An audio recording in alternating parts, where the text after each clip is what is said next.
इस कार्यक्रम के पुण्यार्चक हैं स्वर्गीय श्री हीरालाल जी सीतावत की पुण्य स्मृति में श्रीमती धनीबाई जी, श्रीमान मल जी, श्रीमती कोकिला, श्री दिलीप कुमार, श्रीमती वीना, श्री सागर मल जी, श्रीमती रेना, श्री नरेश कुमार, श्रीमती संध्या, सौरभ, पीनल, सचिन, निखिल, मुक्ति, विराट, विख्यात, हर्षित, हैनिल, दिया, दिशी एवं समस्त सीतावत परिवार, घाटोल, जिला बांसवाड़ा, राजस्थान।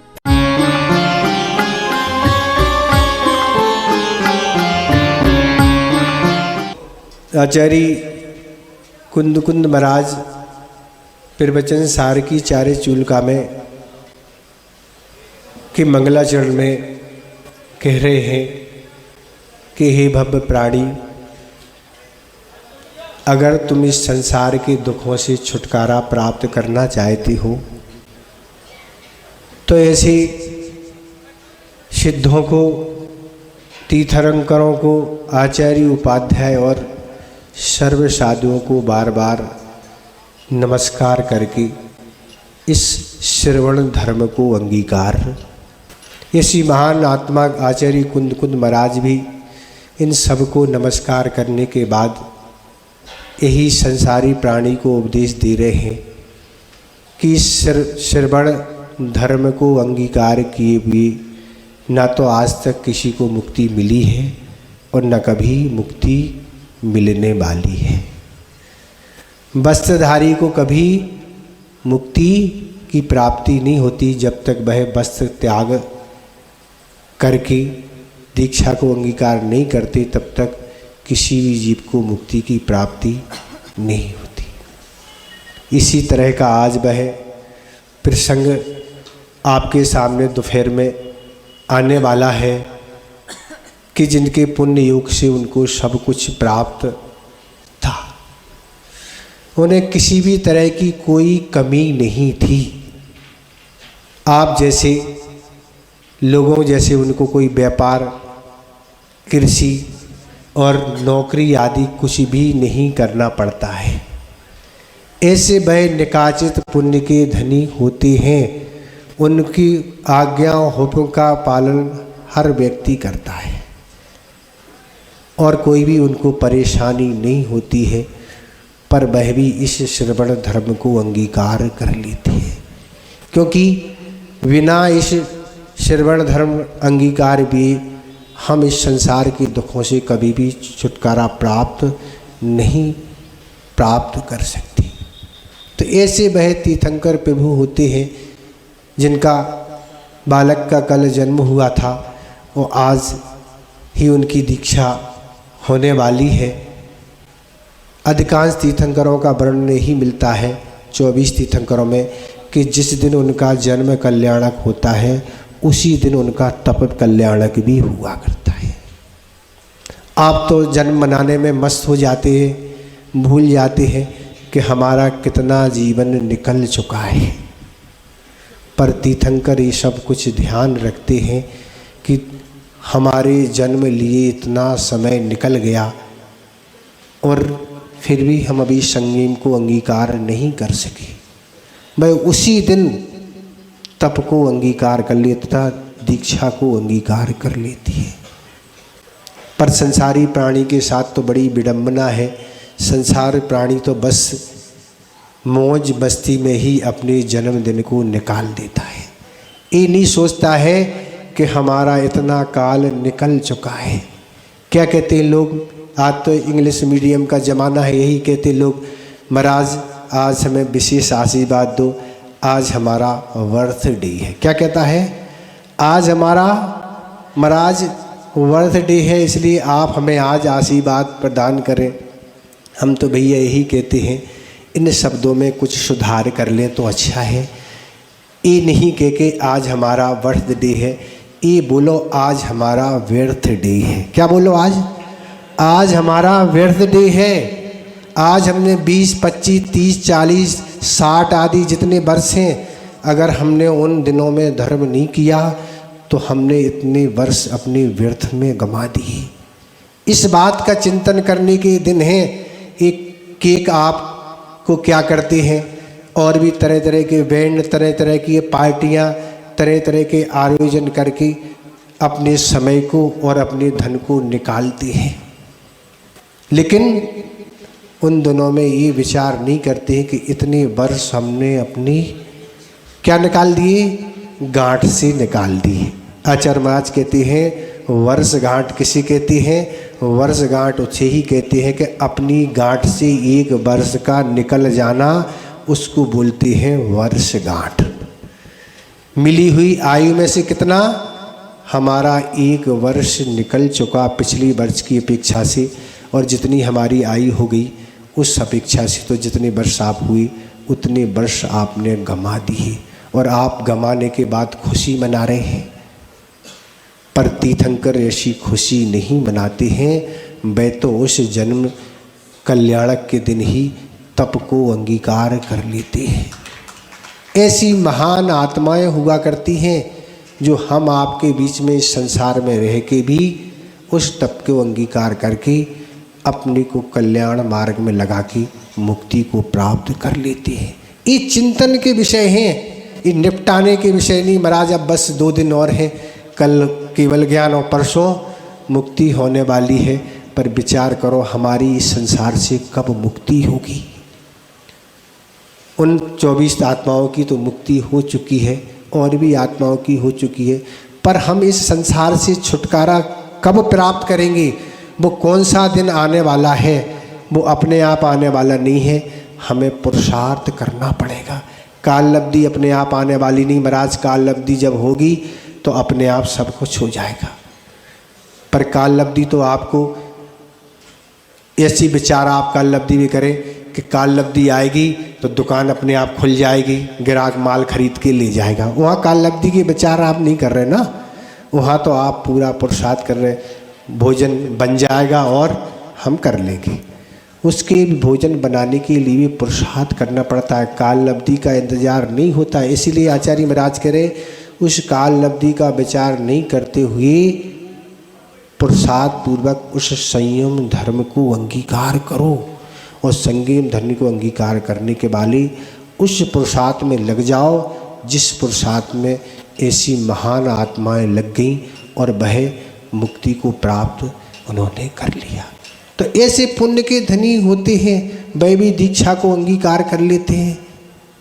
क्या हो गया, अभी तक तो क्या होता है उनका, जब भी जन्म होता है तो सौधर्मिंद अंगूठे में अमृत लगा देता है उस बालक के, वह चूस चूस के बड़ा हो जाता है। फिर क्या होता है, और बड़ा हो जाता है तो उनका भोजन कहाँ से आता है, उनका भोजन स्वर्ग से ही आता है। यहाँ का वह कुछ स्वीकार नहीं करते।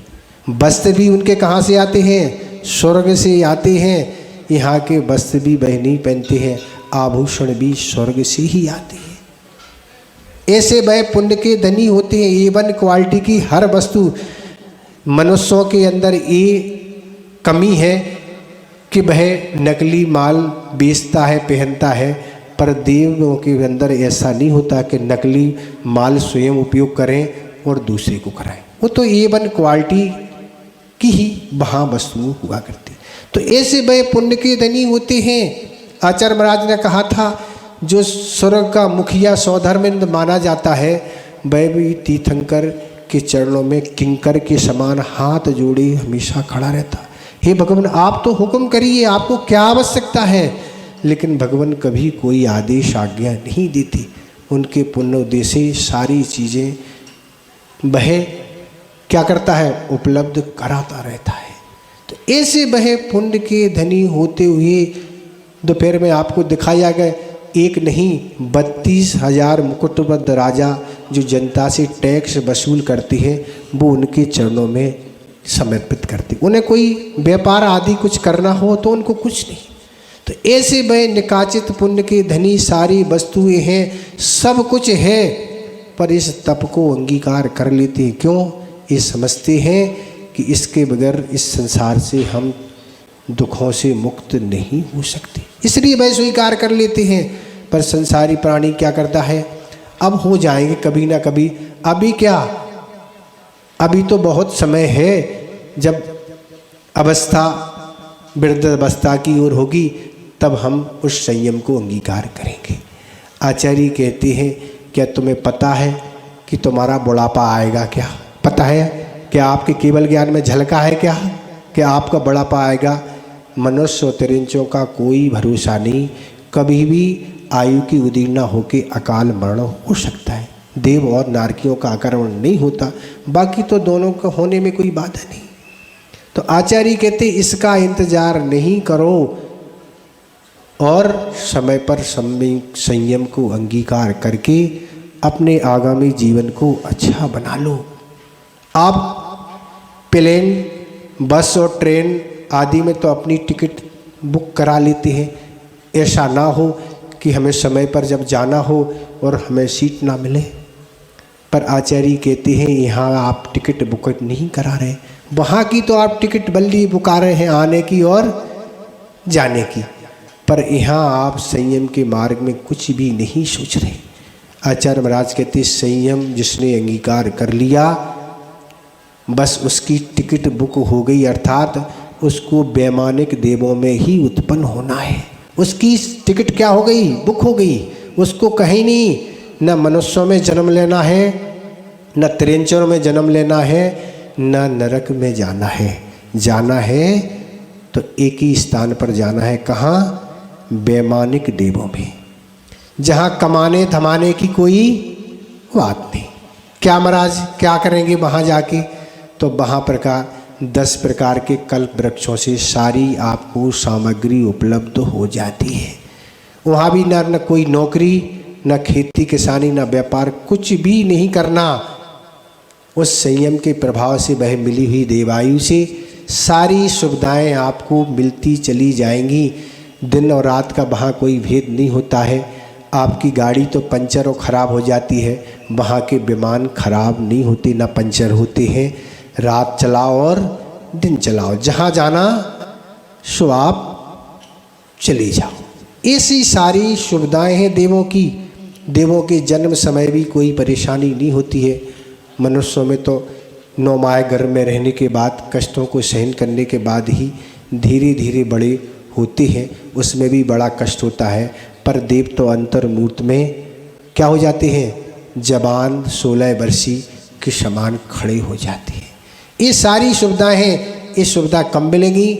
जब आप इस संयम को अंगीकार करेंगे। उस संयम को अंगीकार करने से निरंतर 24 घंटे असंख्यात गुनी कर्म की निर्जरा होती है। अगर सम्यक दृष्टि की एक कर्म की निर्जरा हो रही है तो वृत्ति महावृत्तियों की क्या है? प्रति समय सो चाहे जागो, असंख्यात गुनी कर्म की निर्जरा चलती है।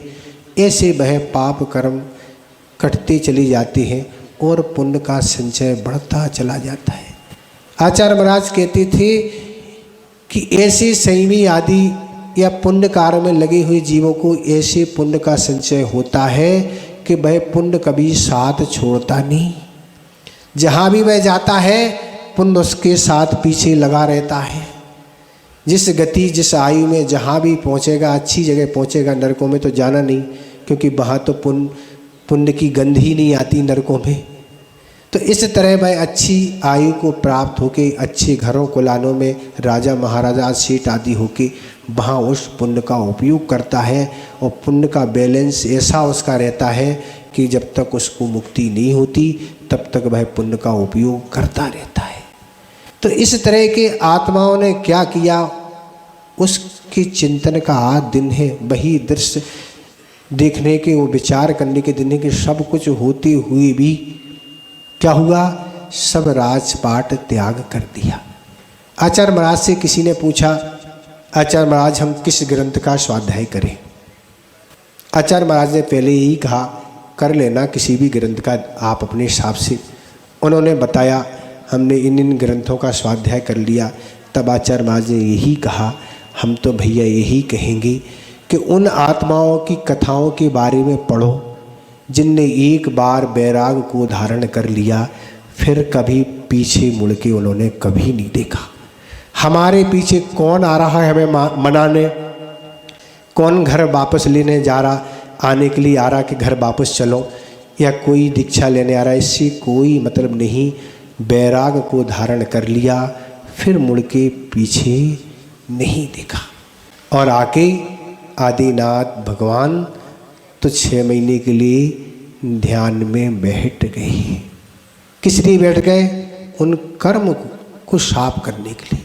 आचार्य समदभद्र महाराज ने स्वयं में स्तुति करते लिखा कि भगवान आपने कर्मों को कैसे नष्ट किया?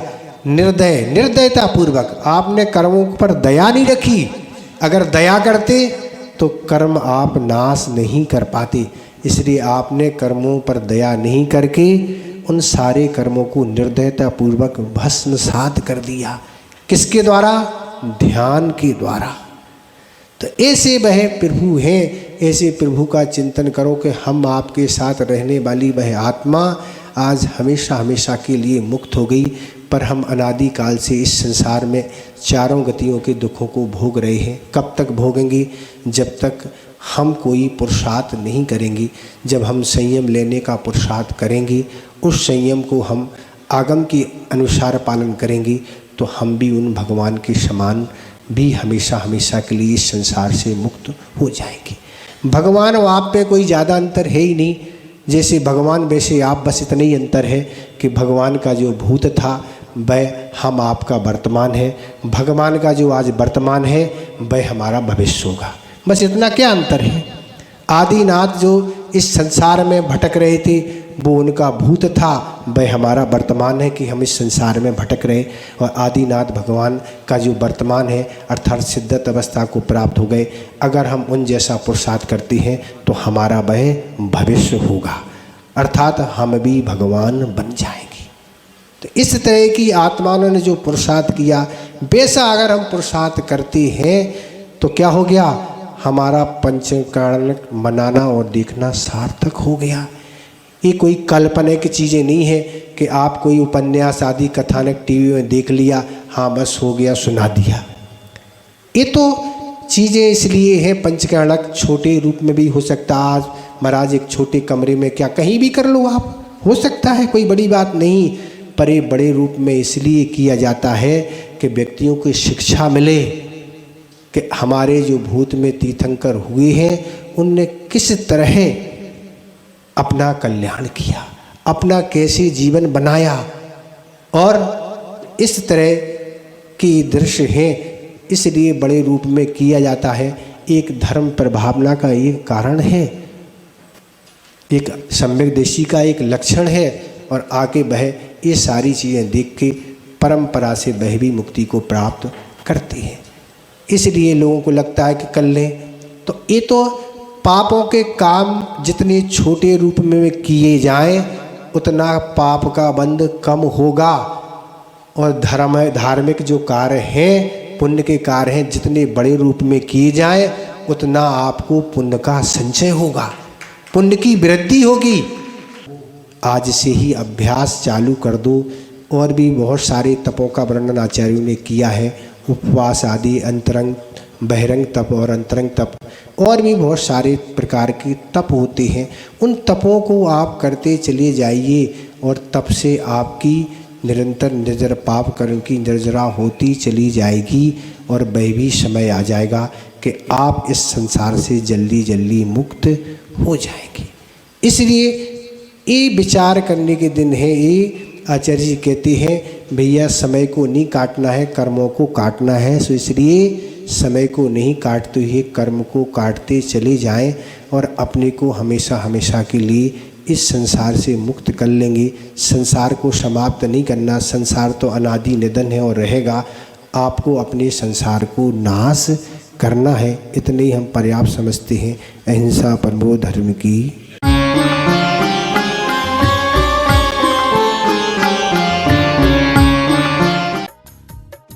इस कार्यक्रम के पुण्यार्चक थे स्वर्गीय श्री हीरालाल जी सीतावत की पुण्य स्मृति में श्रीमती धनीबाई जी, श्रीमान मल जी, श्रीमती कोकिला, श्री दिलीप कुमार, श्रीमती वीना, श्री सागरमल जी, श्रीमती रेना, श्री नरेश कुमार, श्रीमती संध्या, सौरभ, पीनल, सचिन, निखिल, मुक्ति, विराट, विख्यात, हर्षित, हैनिल, दिया, दिशी एवं समस्त सीतावत परिवार, घाटोल जिला बांसवाड़ा, राजस्थान।